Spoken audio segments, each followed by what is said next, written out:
attrapez-le.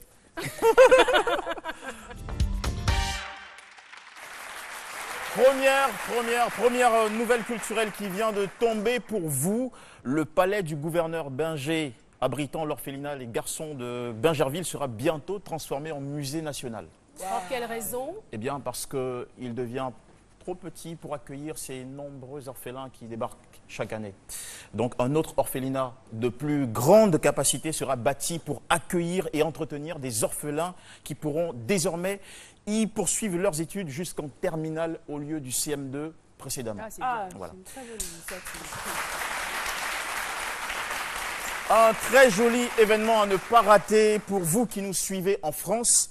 On nous signale une riche exposition intitulée « Les maîtres de la sculpture de Côte d'Ivoire » dédiée au chef-d'œuvre de 40 grands sculpteurs ivoiriens du 19e et début du 20e siècle.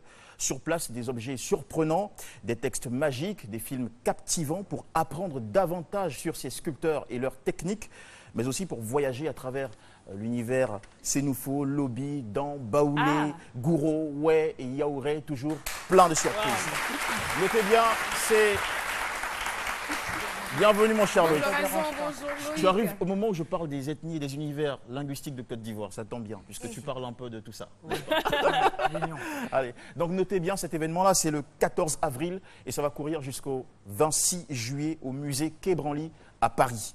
Un autre grand événement, Claudie Siard en a parlé, je vais vous donner juste quelques détails importants sur la 8e édition du FEMUA qui est à 4 volets. D'abord le volet culturel, 13 artistes nationaux et internationaux sur scène à Nmabo du 24 au 25 avril.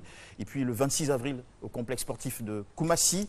Bien, la cérémonie d'ouverture c'est ce mercredi avec Habib Koïté à 20 h. Qui sera en prestation à l'Institut français du Plateau.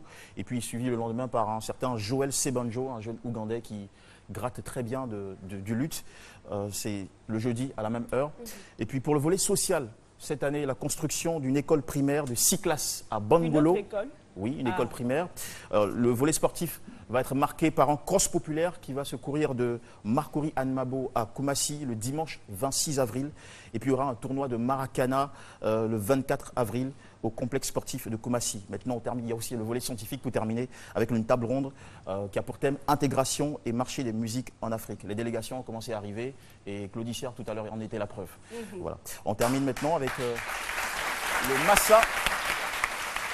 Le marché des arts et du spectacle africain, on vient d'apprendre que la date officielle de la prochaine édition du Massa, c'est le 5 au 12 mars 2016. À l'affiche, 5 belles disciplines, contes, théâtre, danse, humour et musique. Pour la fête, 100 troupes artistiques vont débarquer en Côte d'Ivoire. Elles viendront d'Afrique, d'Asie, d'Amérique et d'Europe, annoncées autour du thème « Réinventer les arts de la scène ». Et puisqu'Abidjan veut devenir une référence en la matière, Abidjan se prépare à offrir une 9e édition plus spectaculaire, plus séduisante.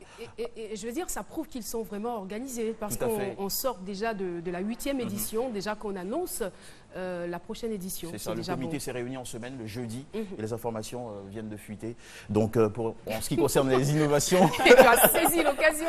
Tout à fait, au vol. Donc, parmi les innovations, je vous fais remarquer qu'il y aura un showcase, une salle d'exposition et puis le sous-titrage des pièces de théâtre pour la saison prochaine. Donc, le rendez-vous 2015, il a attiré pratiquement 1700 festivaliers. Celui de 2016, pour celui de 2016, on espère plus de 2000 festivaliers. Avec ça, on va dire vivement le prochain Massa et surtout merci à mon très cher Fofana de haute dimension couture Trécheville. Merci beaucoup. Merci Jean-Michel. Et là, pour lancer le